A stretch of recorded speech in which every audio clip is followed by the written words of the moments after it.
ต้มระวังเจ้าหน้าที่ไทยกวดพบแหล่งผลิตยาแก้ไอปลอมและเป็นอันตรายต่อสุขภาพสำนักข่าวหนองคายฮอตนิวส์ของไทยรายงานว่าวันที่20 เมษายน 2026เจ้าหน้าที่ฝ่ายปกครองอำเภอเมืองหนองคายสมทบกับกองบัญชาการตำรวจภูธรจังหวัดหนองคายและแขนงสาธารณสุขเข้ากวดค้นและม้างเครือข่ายแหล่งผลิตยาแก้ไอปลอมอยู่ห้องแถวเซาแห่งหนึ่งเขตบ้านนาคองตำบลโพไซอำเภอเมืองจังหวัดหนองคาย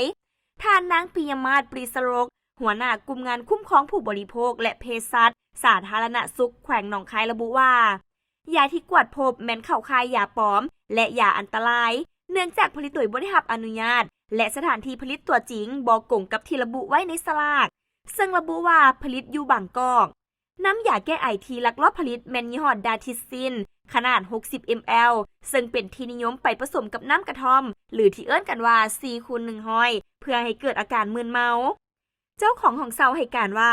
ผู้เซาได้อ้างว่าจะมาเซาเพื่อผลิตขนมส่งขายและหากก็เริ่มเซาได้บ่ถึงเดือนเบื้องต้นเจ้าหน้าที่ได้กักตัวผู้เกี่ยวข้องและยึดของกลางทั้งหมดเพื่อดำเนินคดีในข้อหาผลิตและจำหน่ายยาโดยบ่ได้รับอนุญาตและผลิตและจำหน่ายยาปลอมตามขั้นตอนของกฎหมายต่อไป